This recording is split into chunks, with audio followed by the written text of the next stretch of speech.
Ano ba itong kalagayan na pinagdadaanan mo? Kwento mo nga, Nay. Kasi yung spine ko, may arthritis hanggang leeg ko. Tapos, nung first na-experience ko to, in-injection na ako sa likod. Tapos, yung sumunod, dahil hindi pa rin nawawala yung pain, mismong sa spine nila ako sinaksakan ng steroids. Yes. Tapos, matagal bago nag-effect, kaya iika-ika ako maglakad. Tsaka yung pa ako, manhid. Para may mga karano tumutusok na ganyan. On top of it, may pinched nerve ako. Hereditary to eh. Kaya ganun.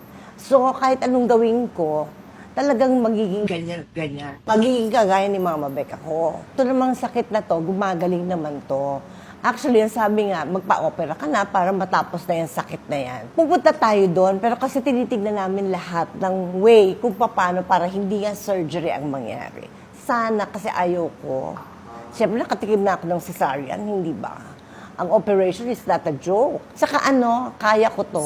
Ano pa ang ginagawa mong mga physical activities para makadahan-dahan Kailangan kong mag-walk palagi sa swimming pool. Walk with faith and confidence. Hindi nakalutang lang Walk. your beautiful body. When you walk and your body is in the water of the swimming pool, kamusta ang pain? Walang pain. Ang bongga.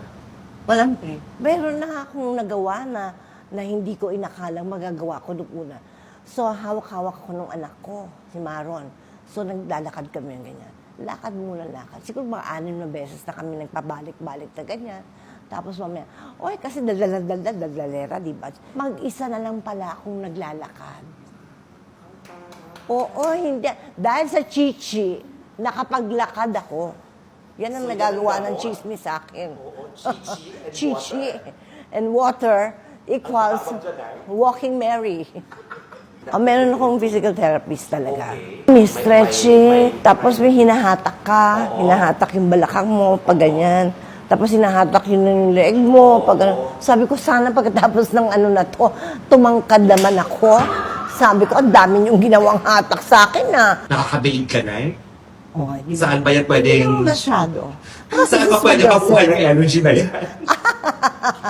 Pag masaya ka, ganyan talaga, di ba? Nakakayanan ko siguro lahat ito kasi napakadaming masalimuot akong dinaanan sa buhay ko. Kaya, siguro naintindihan nyo. When your body talks, you listen. Thank you na dito sa mismong platform mo ay mariningan ka ng mga taong nagsusubaybay at nagmamahal sa'yo. Kasi marami pong haka-haka, maraming chismis. Hindi natin gamitin yung mga bagay na ganyan sa mga chika lang. Gamitin natin para sa ikabubuti o may mapapala yung kapwa-tao natin. We have to be mindful and respectful. Ano ang pinaka magandang natutunan mo dito sa pinagdadaanan mong physical condition? Ano po? Pakinggan mo yung katawan mo kasi kailan lang naman yon, di ba? Nag-19 anyos lang ako. Na ano bang ginagawa? Di ba? Hindi naglalaro. Nagtatrabaho. Nag-umpisa ng 6. Ngayon 60 na. Nagtatrabaho pa din. Tuloy ulit ang buhay.